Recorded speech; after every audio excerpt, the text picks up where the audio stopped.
name is Tim Sells. I'd like to first say that you're not going to see glitz here, so please don't expect it. I'm not an entertainer nor an actor. I've created this video as a tool designed to educate people about a business concept that works, for people who are willing to put 100% of themselves into something. See, it takes 200% to be successful in business. 100% must come from you. 100% must come from the business vehicle that you've chosen. Business vehicle meaning how you earn your living, how you support your family. I've seen people who relentlessly pour 100% of themselves into a business vehicle, profession, or job, but that vehicle doesn't have the capability to give back 100%. The mechanics of wealth are just not there. But no one has ever fully explained to you why it doesn't work and why it's a waste of your valuable time if your goal is financial success. This video is for the person who is willing to put in their 100%. They're only lacking the right business vehicle, the explanation of why it's right, and the evidence that it does in fact work. Even though I say you must put in 100%, that doesn't mean that you have to work it full time. I didn't. That doesn't mean you have to sacrifice your family time, nor does it mean you have to have prior experience. I didn't. What you'll learn right here has allowed me to build a $25 million company. Now, a $25 million company has certainly been done before. However, this was done where no employees were required. No accounts receivable, no accounts payable, no overhead, and very little inventory. Recently, I said those words to a business owner who said back to me, "Sounds too good to be true." My response back to him was, "Is that a good enough reason to stop looking?" He paused for a couple of seconds and he said, "That wouldn't be very smart, would it?" What I suggest you do is not just watch this information, but study it. What I want to do first is create an equal playing field between people who know how to evaluate a business and those who don't. Because me explaining this business wouldn't be very effective until you understand how to place value to a business. The simplest thing for someone to do when they don't understand something is to go, it doesn't work. The way I'll accomplish this equal playing field is to give you 4 main principles to look for in a business. Number 1 is a huge expanding market. If you were the best vinyl record producer in the world, would it matter today? No. It doesn't matter how good you are in an industry that's eroding. Number 2 is a unique and consumable product. I'll cover unique first. If you don't have a unique product, then you compete on price and convenience. Who has the best price? Who's closest to the customer? Yet if you have uniqueness, then people must come to you. Next is consumable. If you have a non-consumable product, you're basically unemployed until your next sell. You want the repeat sales of consumable products. Whether it's every time someone picks up the telephone, connects to the internet, renews a membership, turns on electricity, or gets to the bottom of a box or a bottle, you want those repeating commissions because it can pay you again and again. Number 3 is timing. Primarily here I'm talking about trends and timing. During all cycles of the economy, there are people who are making money and losing money. The makers are the ones in front of large trends. The losers disregard trends. How do you get in front of large trends? You study what creates them. Without any hesitation, in today's society, it's the baby boom generation that creates the largest trends. The baby boomers are a group of babies born between 1946 and 1964. There were 76 million of them born in the United States, 1 billion of them worldwide. Why is this group so talked about? They're 1/3 of the U.S. population and control 65% of all the money. I've likened the magnitude of all those babies to a basketball moving through a garden hose. They reshape every industry they go through. See, if you can predict where this basketball is going down the garden hose, you possess the ability to make fortunes. I want to give you some historical examples of the obvious buying patterns of these boomers. It started with a company called Gerber back in 1940, who were barely known. But by 1955, just 10 years after the boomers were born, they had sold 1.8 billion jars of strained baby food. As the boomers took their first steps, it was Buster Brown and Kenny Shoes. When the boomers went out to play, Mattel and Hasbro got rich, providing toys to this young group. In 1957, we built more elementary schools in the U.S. in 1 year just to handle the overflow than we did in any 12-year period before or after. As the boomers went through their teens, Dairy Queen, McDonald's, Kentucky Fried Chicken became billion-dollar companies feeding the boomers. When the boomers moved through their 20s and 30s, which was in the mid-70s, what was the industry to be in? Real estate. Why? Because the boomers had heard from their parents one time too many, as long as you're living under my roof, you'll do as I say. So they wanted their own roof. which created a 15-year real estate boom. And people are still talking today about the great time frame to be in real estate. Then what happened to the real estate market in the late 80s? It began its decline. Why? The basketball had moved through the real estate industry. Another example of this is the U.S. stock market. Several years ago, I heard a stock market analyst speaking on the radio saying that he just couldn't believe the stock market had a 15-year rise. Notice the number 15 years keeps coming up. Anyone with a good understanding of the baby boomers could have seen this coming and profited from the recent stock market activity. Why does this 15-year number keep coming up? Because the baby boomers were born between 1946 and 1964. And so 18 years separates the front edge from the back edge. A very important number for you. If you look for trends on the front side of the basketball, you get the full 18 years for your products to be popular. That's the reason you study the nose of the basketball.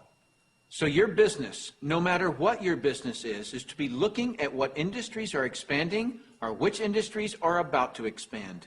You shouldn't care how long you've been doing something or how long you've been in school to learn something. Are you in front of trends or not? Don't have a loyalty to something just because you've been educated in it or doing it for a long time. So looking at the current trends, we basically got 1 billion people who are in their 50s and 60s. Since that's the case, what business do you want to be in? Let's look at some obvious current and future trends. Health and looking younger are going to be tremendous trends. The boomers do not like what aging is doing to them. So products that fend off aging as well as vanity issues will continue to boom. Businesses that focus on retirement issues will do very well. The crux of it will start with the boomers having enough money to retire. Businesses that offer ways to make money will obviously flourish. Legal matters such as wills and estate planning will become large trends. Efficiencies will also grow. The television was too far away from the couch for the boomers, so they invented the remote control device. Today, they have their entire library of books and music in their cell phones. The boomers have always been enamored with technologies that make life easier. These technologies will actually create industries. For example, the computer created the need for antivirus software. The internet has created a need for identity theft protection and firewalls. But there will be many additional industries created by the computer and internet technologies. It is the computer plus the internet that made the iPod, iPad, and iPhone possible. As a side note, the baby boomers are not the only trendsetters. They are just the largest and have most of the money. As the world becomes one, the international market will play a big role, as well as the group born just after the baby boomers that are known as Generation X. But remember, the boomers control 65% of all the money. So when a bright Generation X person creates a great new product or service, they must make it simple enough that a baby boomer can understand it. Otherwise, that product will not reach mass acceptance. Those are some of the big trends. So if you want to be brilliantly compensated, you must focus on industries and companies that have positioned themselves in front of these trends. All right, let's move forward. Number 4 is leverage. I'm going to spend some time on this one because we're not really taught this in our society. We're taught to go get a good education, build a resume, and exchange our expertise for someone's dollars. The problem with that is if we're not exchanging our expertise, we're not making any dollars. So vacation time is costly. A walk around the golf course, costly. Family time, although extremely important, is costly. I'll define the word leverage as an increased means by which to attain something. One form of leverage is investing $5 million and earning 10% interest, which will yield you about 41 grand a month in income. So whether you're enjoying family time or playing golf or vacationing, you're still enjoying 41 grand a month in income. You're leveraging off your money. That's a leverage everyone would love, but very few have it. Let me explain another kind of leverage that's available to everyone, including yourself. Incidentally, if you get nothing more out of this video than a better understanding of this little simple concept I'm going to explain, you'll have gained something very valuable for watching it. Imagine, if you will, you own a company. You employ just one person, me. I work for 8 hours on Monday. You work for the same 8 hours on Monday that I do. Now listen closely. You get paid on 16 hours worth of work because you take a portion of my productivity as income back to yourself. You're leveraging off my efforts because I'm your employee. So theoretically, the more employees you have working for you, the more leverage you have. However, have you ever had employees? If you have, you know that in theory, hiring employees sounds great, but it's very difficult to reach leverage through employees. I've heard it said that if you have one employee, you have one headache. If you have 100 employees, you run an adult daycare center. And the reason being is this: no employee will ever work as hard for your company as you will, because they don't own it. Here's my rule of thumb for reaching true leverage. If there's one sentence that epitomizes the entire video, it would be this: to have true leverage, you must create a situation where everyone has the same amount to gain. Only then do you have true leverage. Let me give you an example of this type of leverage. Let's say that I'm a real estate broker, and I hire an agent named Robert. Robert goes out and sells a building. Robert earns a percentage of the selling price of the building, and so do I, the broker. Why do I, the broker, earn a percentage when it was Robert who sold the building? Well, I did some of the advertising. I trained Robert. I had the initiative to go get my broker's license in the first place. I put up the risk. I did a lot of things. And so it's valid that I, as the broker, earn my money. But Robert doesn't work for me as an employee. He's an independent contractor. He just hangs his real estate license on my wall. My point here is the broker and the agent have the same amount to gain from the sale of the home. It is totally in the agent's interest to earn more money, which is a form of leverage for the broker. There is a flaw in this leverage situation that I've shown you, and it's this: the broker can have multiple agents, but the agents cannot. The broker has leverage, the agents don't. Until the agents do what most brokers dread. What happens when I, the broker, have been real effective at teaching Robert to be a good agent? What's Robert going to want to do in a couple of years? Be his own broker, right? Is this good for me, the broker? No, because as soon as he becomes a broker, two bad things happen to me. Number one, he breaks away from me and I lose him as an income source. And two, worse than that, he's now my competitor that I trained. He knows all my good stuff. By the way, this doesn't just happen in the real estate industry. It happens in practically every industry. Have you ever heard the expression, "I'm just going to work there for experience"? What does that mean? It means I'm going to strip them of their knowledge and then go do it myself. If you're a business owner, how many people have you trained who are no longer working for you? How many people have you trained to be your competitors? Well, this gets worse. Let's say that Robert is now a broker right down the street. What will he do now that he's a broker? He'll go out and hire his own agents. And let's say one of those agents is Linda. Linda also eventually wants to be a broker. So she becomes a competitor to me that I indirectly trained, as well as Robert, who I directly trained. And this continues on and on. I actually created a chain of competitors that I trained. What if we did a whole paradigm shift? Here's where this becomes brilliant. Let's say instead I'm going to empower Robert to become a broker. I want him to become a broker from day one. See, the only way that you or I can retain a leader is provide him or her with the same opportunity for growth that we have. Hence, an opportunity where everyone has the same amount to gain. So from day one, I'm going to encourage Robert to be a broker. And when he does, he doesn't break away from me and become my competitor. He shifts from agent to broker, which now allows him to sponsor his own agents. Now, to create an incentive for me, the broker, to always help Robert and his agents, I'm still going to earn a percentage of what he and his agents sell. And shouldn't I? I trained him. I put up the risk and all those reasons I mentioned earlier. Now, the percentage I earn from Robert and his organization should be a lot smaller than when he was an agent, but I should still earn a percentage. That's my incentive to keep working with them. Now, some people look at this and say, gosh, isn't that one of those pyramids? And what's the perception of a pyramid? People at the top making all the money and the people down below do all the work, right? Isn't that the perception of a pyramid? Let me explain why this is not a pyramid and why people at the top don't necessarily make all the money. Let me just make a quick point before I discuss the pyramid issue. It's not the geometric shape that people have a problem with. This geometric shape is probably the shape of your family tree, the shape of our government. To the architect, it's the strongest structure known to man. Every organizational structure in the world is this shape. So the shape isn't the problem. However, that perception, people at the top earn all the money, let me illustrate that for you. Here's a typical corporation. At the top, you have a CEO, which stands for Chief Executive Officer. Does the president earn more money than the CEO? Not normally. How about below the president? Do any of the vice presidents earn more money than the president? No. Let me ask this question, and I want you to really think about it. What would happen if some of the vice presidents of a corporation made more money than the president? Really, what would happen? Talk about total confusion. This whole process is called delegation. Each level of the corporation earns less income. The reason the president can tell the vice president what to do is because they make more money.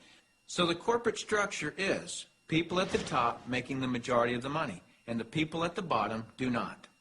The CEO of any corporation earns off the productivity of, or is leveraged off of, everyone in his or her corporation.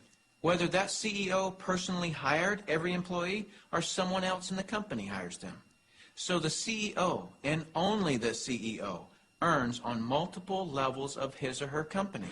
And the model that I'm suggesting as being brilliant is where you, the individual, are given that same opportunity to earn on multiple levels of brokers and agents, just as the CEO of a corporation is. From here on, I'll refer to this form of marketing as network marketing.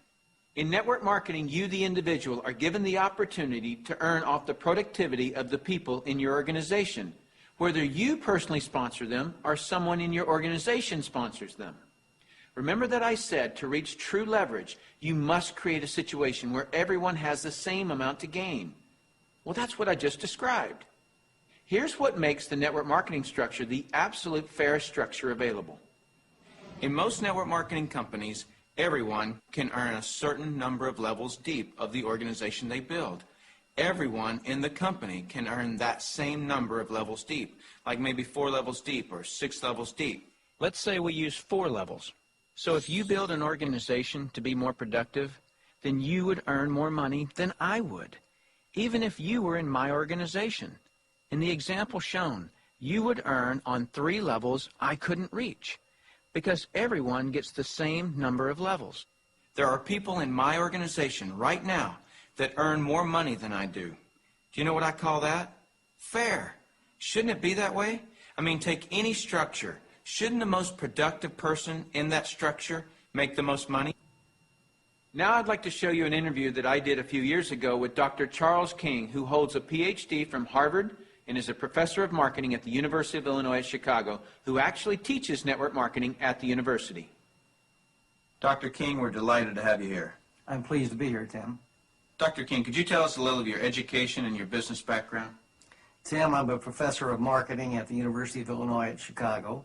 I got my bachelor's and master's degrees from the University of Texas in Austin, spent a tour of duty with the Exxon Corporation, and then returned to get my doctorate in business administration from Harvard University.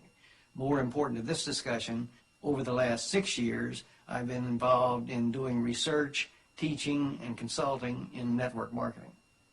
So coming from such a conservative school, and I know you a little bit, and I know you to be very conservative, what caused you to look at network marketing to begin with? In 1990, we had a major economic recession in the United States. The Midwest and Chicago particularly were very badly hit. As a result, the interviewers stopped coming to campus. We were graduating hundreds of students a semester, and they weren't getting jobs. Our alumni were coming back to us, losing their jobs, looking for help, and we had nothing to offer them. Now, I started looking, because of my background in business consulting, at alternative career paths. I went out and I looked at starting your own business, at home-based businesses. I looked at franchising. I looked at direct selling. And in the direct selling arena, I backed into network marketing. Now, I was very cynical, skeptical. Tim, I was negative about network marketing. They don't teach network marketing at the Harvard Business School, and I didn't know much about it. The end result was one of my students who was on the team asked me, "Why are you so negative about network marketing?" I looked at that young man and I said, "Son, I know enough to know I don't want to know any more." That student looked at me and he said, "Professor, if I gave you that answer to that question with no more information than you have, you would give me an F." I turned to him and I said, "Son, you're absolutely right. I have no basis for that conclusion. You just made an A." As a result, we went to the library, we went to meetings, and for the next 6 months, we did due diligence on the network marketing industry. I visited the top companies. I talked to network marketing leaders. I became an evangelist. In 1990-91, we started teaching network marketing in the marketing curriculum at the university. Suppose you run across the super skeptic. What advice do you have for them? Tim, I would recommend they do precisely what I did. I was a super skeptic. I did my due diligence. I investigated the industry, and I drew my own conclusions. I strongly recommend that you do your due diligence and then begin to define precisely what role you want to play in the network marketing industry. Set realistic expectations. If there is a single cause for failure in this industry, it's the get-rich-quick syndrome, thinking that you can come into the industry and make enormous sums of money with no work.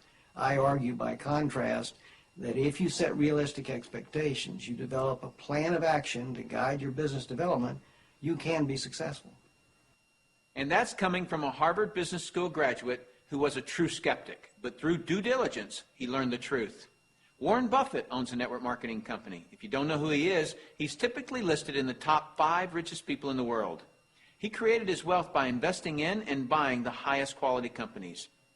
Why do you think Microsoft or AT&T, Gillette, Colgate, Citibank, IBM, Toyota, Xerox, Texas Instruments, General Motors, General Electric, AOL, Oracle, Sun Microsystems, Coca-Cola, and many others distribute some or all of their products and services through network marketing? They use this method to distribute products because network marketing is a very efficient model to distribute products and services. These large corporations are firm testimony to the industry's success and credibility.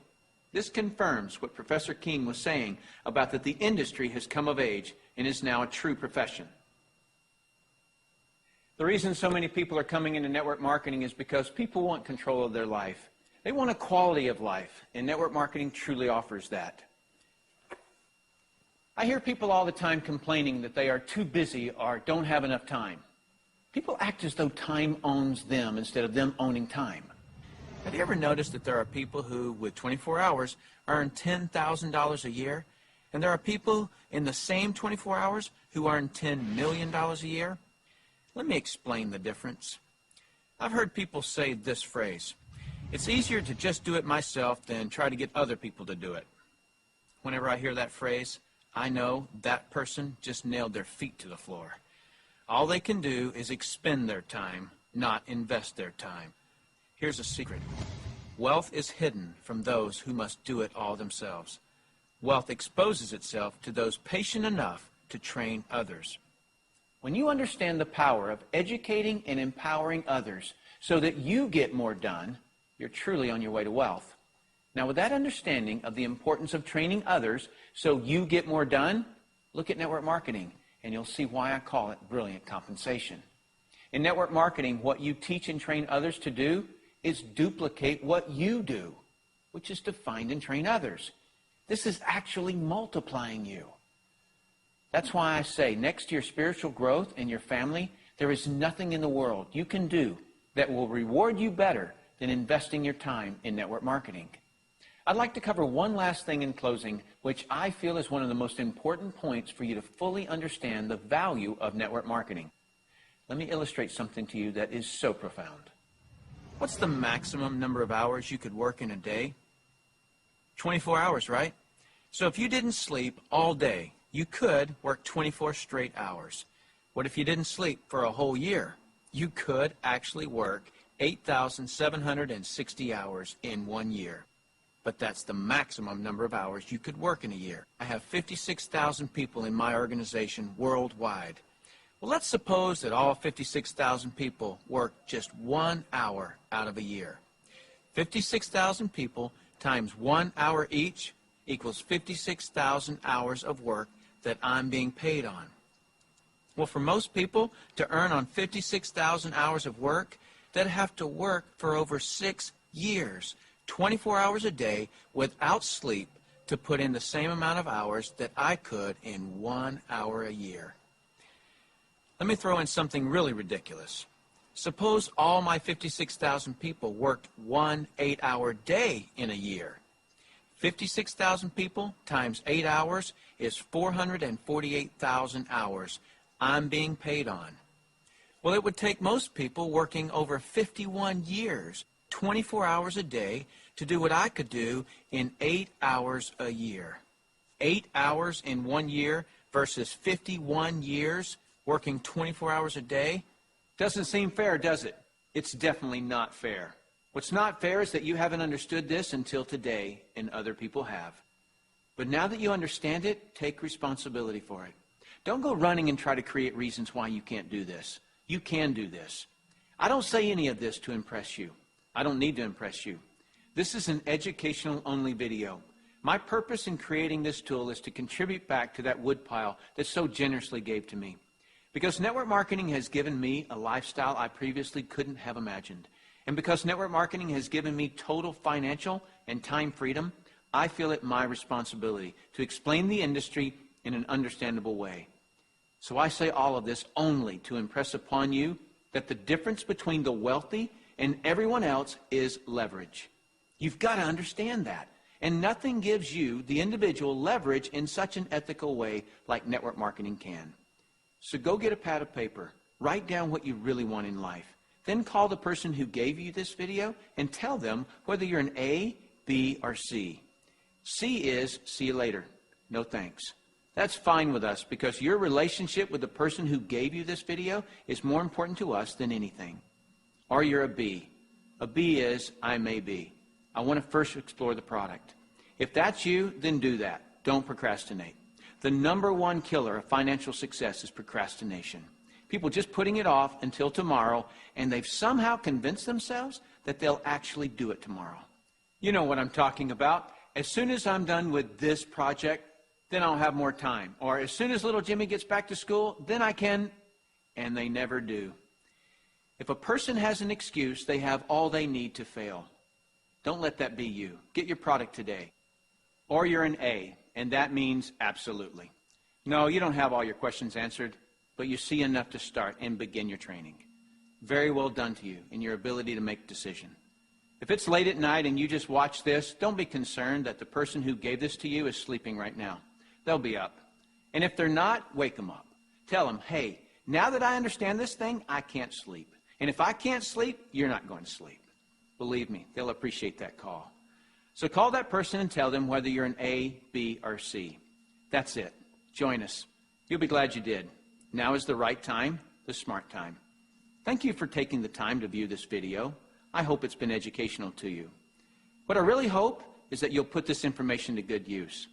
Next, you'll see some common questions that you can interact with. I look forward to working with you, should our paths cross. I'm Tim Sales.